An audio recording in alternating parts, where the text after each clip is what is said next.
হুজুর আমার আব্বা একটা ব্যঞ্জন সিগারেট দিতে বললো। মনি, আমার দোকানে তো সিগারেট বিক্রি করি নে। এই যে হুজুর সিগারেটের খোল বেড়ে রয়েছে। ওই অন্য মানুষরা খেয়েছে। তোমার আব্বা যে কও যে হুজুরের দোকানে কোনো সিগারেট বিক্রি করে না। সিগারেট বিক্রি করেন না, তার দোকান দিয়েছেন কি জন্য? কি মুশকিলে একটু একটু ছেলে পেলে কি কথা কয়। হুজুর মানুষ চার দোকান দিয়ে আসতে সিগারেট বেচো না, কালকে তার সিগারেট না বেচলে দোকান বন্ধ করে দিবানে। বিরাট আমার মস্তানা এসে দোকান বন্ধ করবে, যা। আব্বা, ও আব্বা, কি হয়েছে? এনে আসো। বিরিয়ানি দিস? হুজুর কইলো তোর আব্বার কাছে যে কোকা বিড়ি বেচে না। সদিন হুজুরের কাছে। হুজুর কি জানে না তুই আমার ছেলে? তোর কাছে হুজুর সিগারেট দিল না? ও হুজুর, হুজুর আমার মন্দির পাঠাইছে, আপনি আমার মন্দির কাছে সিগারেট দেন নি কা? আব্বা, হুজুর আমার ঘাট ধরে দোকানটা বের করে দিয়েছে। আল্লাহ আস্তাগফিরুল্লাহ। আমি ওকে ঘাট ধাক্কা দিয়ে বের করে দেবো কেন? আপনার ছেলে আপনার কাছে মিথ্যে কথা বলেছে। সি সি সি, আপনি একটা মসজিদের ইমাম সাহেব হে আপনি এমন কথা বলছেন? আপনি আমার একটু ছেলের ঘাট ধাক্কা দিয়ে বের করে দিয়েছেন। ও ছোট মানুষ, ও মিথ্যে কথা কি বোঝে? ও মিথ্যে কথা কইতে পারে? আব্বা, এই দেখো হুজুরের দোকানে সিগারেটের খোল বেড়ে, হুজুর আমার কাছে সিগারেট বেচে না। কি ব্যাপার হুজুর, আপনি ওর কাছে সিগারেট দেননি কেন? ওই সে আমার নাম বলিনি। সেক্রেটারি সাহেব, আপনিও যেমন আপনার ছেলেটাও হয়েছে তেমন। আর আপনার মতো নির্লজ্জ আমি কখনোই দেখিনি। কি? আমি কাপুরুষ? আপনি ভুলে যাচ্ছেন আপনি কার সাথে কথা বলছেন। আমি কিন্তু মসজিদের রানিং সেক্রেটারি। আপনি মসজিদের একজন রানিং সেক্রেটারি, আপনার কি লজ্জা শরম বলে কিছু নেই? আপনি কি জানেন না আমার দোকানে সিগারেট, গান বাজনা, জর্দা পান সম্পূর্ণ নিষেধ? আপনার এখানে সাত দোকানদারি করা আর ইমামতি করা দেখছি। আব্বা, হুজুরের দোকানে এই জায়গাটা তুলে দিতে হবে। তুই ঠিকই কইছিস। ও এখানে কি করে সাত দোকানদারি করে আর কি করে ইমামতি করে তাই আমি দেখছি। ইমাম সাহেব, আপনি এই চার দোকানটা দিয়ে খুবই ভালো কাজ করেছেন। নামাজ শেষ করে আপনার এই হালাল চায়ের দোকানে বসে অনেক ভালো লাগে। জি, এই জন্যই তো আমার চায়ের দোকানে কি লাগাইছি দেখেন।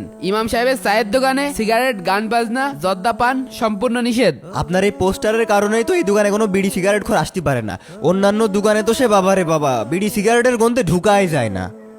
ইমাম সাহেব, এই টাকাটা রাখেন। আগের কিছু বাকি ছিল, খাতায় টুকে দিয়েন।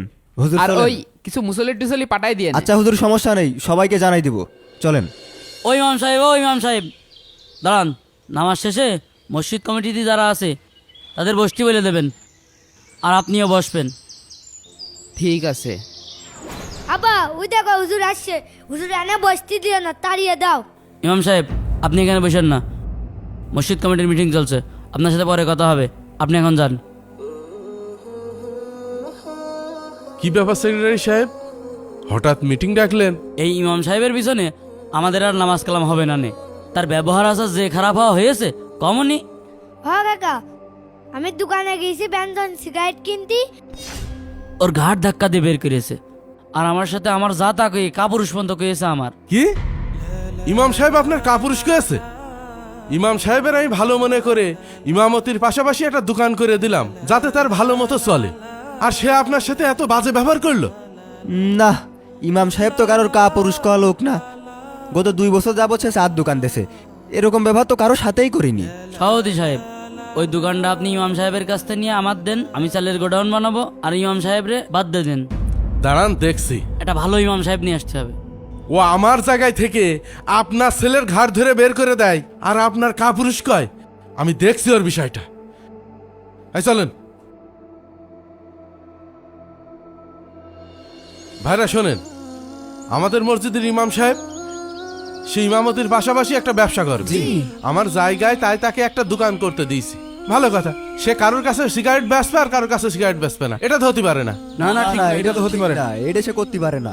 এই দেখেন, সেদিন আমাদের সেক্রেটারি সাহেবের ছেলে দোকানে কি নীতি গিয়েছে, ওই ছোট নাবালক ছেলেটার ঘাড় ধরে বের করে দিয়েছে। এটা অন্যায়, বড় একটা অপরাধ।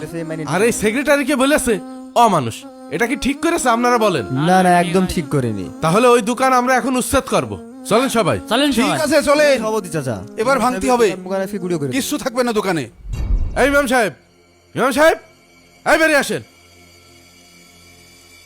আমার কাছে সিগারেট বেচনের দোকান দিয়ে বেরিয়ে আসো। কি ব্যাপার সভাপতি সাহেব, সেক্রেটারি সাহেব? এ তো দেখছি আমার মসজিদের সব মুসল্লি। কি হয়েছে কি? আপনি কি করেননি তাই বলেন। তুমি আমার সিগারেট দাওনি। আপনি কিছু লোকের কাছে সিগারেট বেচবেন আর কিছু লোকের কাছে বেচবেন না, এটা তো হতে পারে না। সমাজে থাকলে সবার কাছে বেচতে হবে। আচ্ছা, একটা জিনিস আমি কিছুতেই বুঝতে পারছি না। আমার দোকানে আমি সিগারেট বিক্রি করছি, এটা আপনাদের কে বললো? কেন এই যে সেক্রেটারি সাহেবের ছেলে? আপনার দোকানে যে সিগারেটের প্যাকেট পেয়ে রয়েছে। এই জন্যই সভাপতি সাহেব মসজিদ কমিটির পদে কোনো অশিক্ষিত লোক বসাতে নেই। এই যে সেক্রেটারি সাহেব নিজের নামটাও ঠিক মতন বানান করতে পারে না। আমি মনে হচ্ছে আমার নাম সই করতে পারি না। আমি ইংরেজি জীবন আমার নাম সই করতে পারি। আপনারা তো দেখতেই পাচ্ছেন আমার দোকানে লাগাই থুইছি সিগারেট, গান বাজনা সম্পূর্ণ নিষেধ এখানে। সেই জায়গাটায় আমি সিগারেট বিক্রি করলাম কখন? ও তাই তো। কি ব্যাপার সেক্রেটারি সাহেব, আপনি এই লেখা দেখেননি?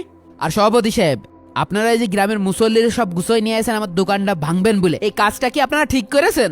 তা একটু ভুল হয়েছে ইমাম সাহেব। আচ্ছা, গ্রামে যে এতগুলো চার দোকান রয়েছে, এখানে পান, বিড়ি, সিগারেট বিক্রি করে মানুষ খেয়ে ক্ষতিগ্রস্ত হচ্ছে, ইয়াং জেনারেশন নষ্ট হচ্ছে। কই তখন তো আপনারা প্রতিবাদ গড়ে তোলেননি। যেই আমি একটা হালাল দোকান দিয়েছি সেই আপনারা চলে আসেন আমার দোকান ভাঙতি।